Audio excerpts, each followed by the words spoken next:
Welcome back to Sway Reporting Live, y'all, with your host Sway. It's been a little minute, but I have to get my affairs in order. But we're gonna go right into it. There's a lot of things I want to talk about today. First, this World Cup final. France wins 4-2 over Croatia. No extra time needed for this one. First off, let me start off by saying that France did not play their best game. This easily could have been won by Croatia for a couple of reasons. One, first off, first goal of the game by France, it was a Mandzukic own goal in the box off a set piece. All right, cool. Second goal, Croatia was able to come back, level the game 1-1. And then after that, there was a handball in the box and by a Croatia defender and led to Antoine Griezmann scoring the penalty for France, giving them a 2-1 lead in the first half.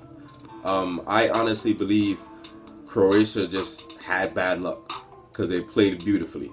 Honestly, in my opinion, they played better than France that whole first half, and the luck just was not on their side. Plain and simple. You get an own goal, and then you get a handball in the box.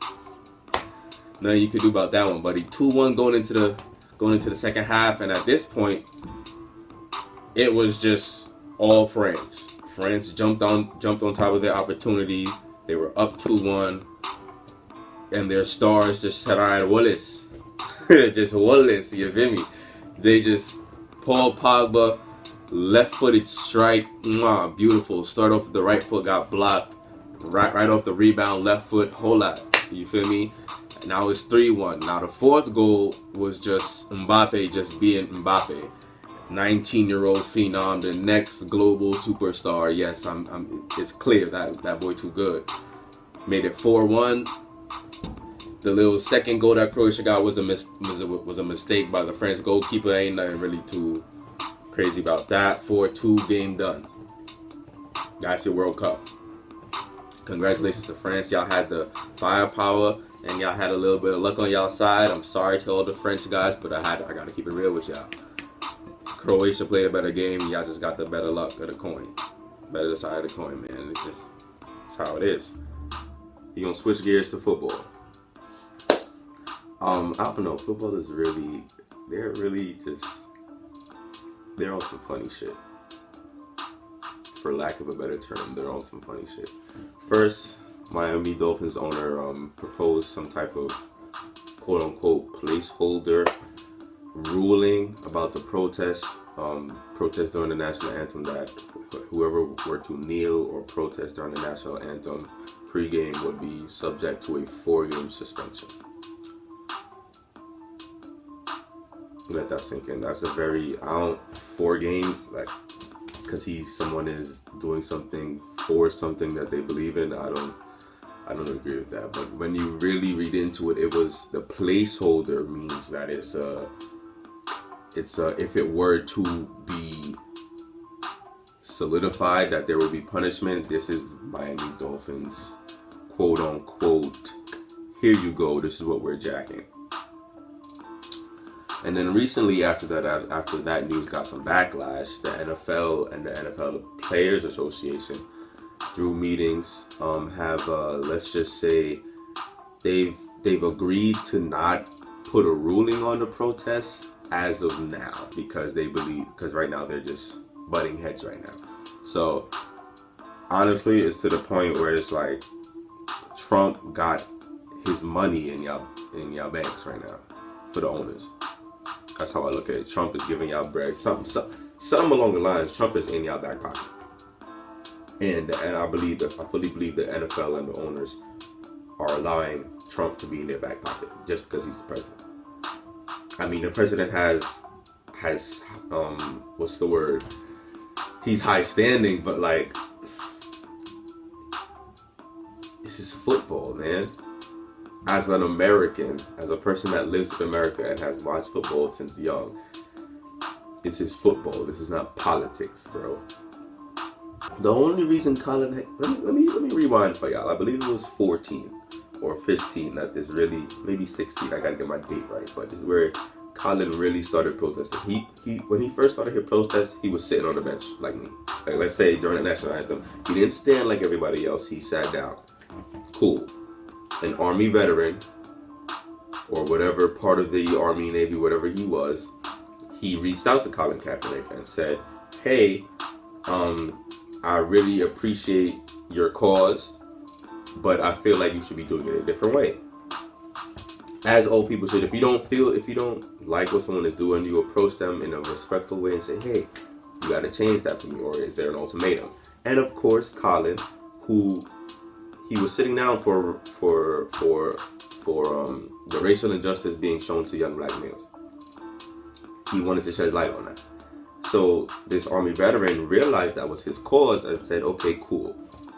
I don't like that you're sitting down, because to us veterans, it kind of like a quote unquote disrespect. But we know what you're doing this for. But here, we need you to do something else. Or I would like if you were to do something else." Colin Kaepernick took to that and said, "Okay, what did you have in mind?" And that's when they came up to the agreement of kneeling. And then that's when everybody, well, I'm not going to say everybody, that's when the media and some platforms of the media took that and brought it way left.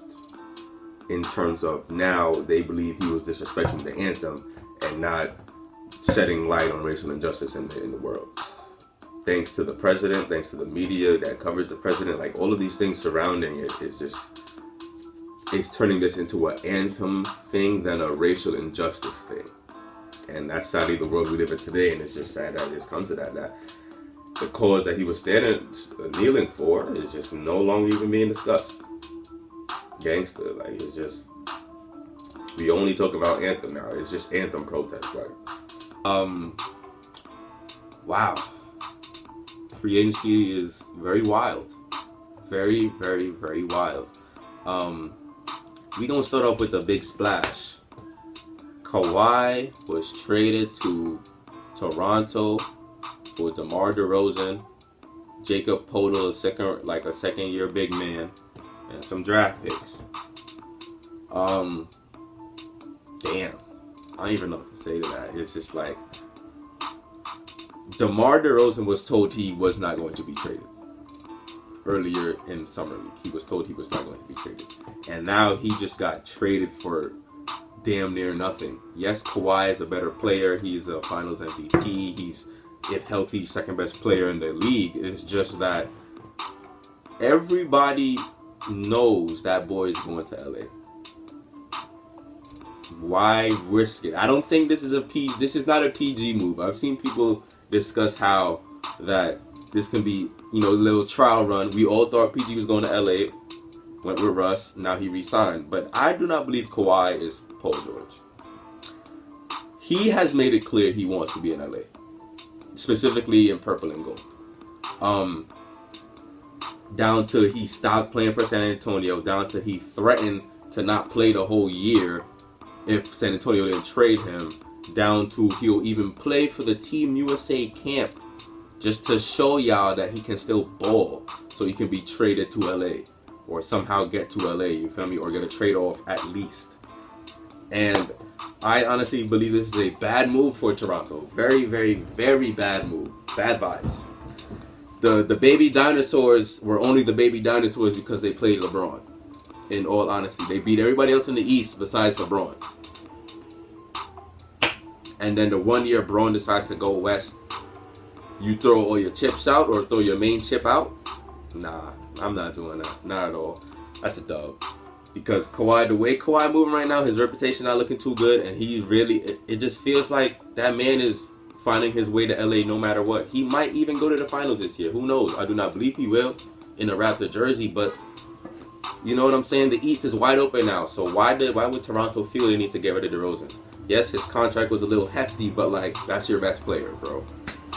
For San Antonio, this is a great move. Great move. Oh my God. Get rid of the person that don't want to be there. You get you a new shorty. You threw out your old bitch, got you a new bitch. And now that new person feels wronged by his own team. Now he's out for blood. Now this is his chance to show the squad or his old squad that, hey, y'all done fucked up by trading me. Now I'm about to on to bigger and better things. You know, DeMar DeRozan, I feel he will fit perfectly in that system. He needs to get his jump shot, specifically from trade, a little bit better than he did last year, but it's a good fit. I like the fit. I really do. And honestly, it's not a contender for San Antonio. They're not like top 3 or 4. I wouldn't call them top 3 or 4 after this move. But compared to what Kawhi was about to do to get out, then by all means, do it. And I like it. It's a very great move. For DeMar, he still got to see LeBron again. But hey, bro, get it how you get it, bro. I'm on your side for this one. Oh, man. More free agency. Carmelo Anthony was traded to Atlanta and bought out. He was traded to, it was a 3-team trade between Philly, Atlanta, and OKC. Philly gets Mike Muscala from Atlanta, big man shooter, shoot the 3. You know what I'm saying? That's just more shooting for them as they desperately needed it. Or people that can create their own shot. Number 2, ATL gets draft picks and Carmelo Anthony. And they bought out Carmelo Anthony. Carmelo.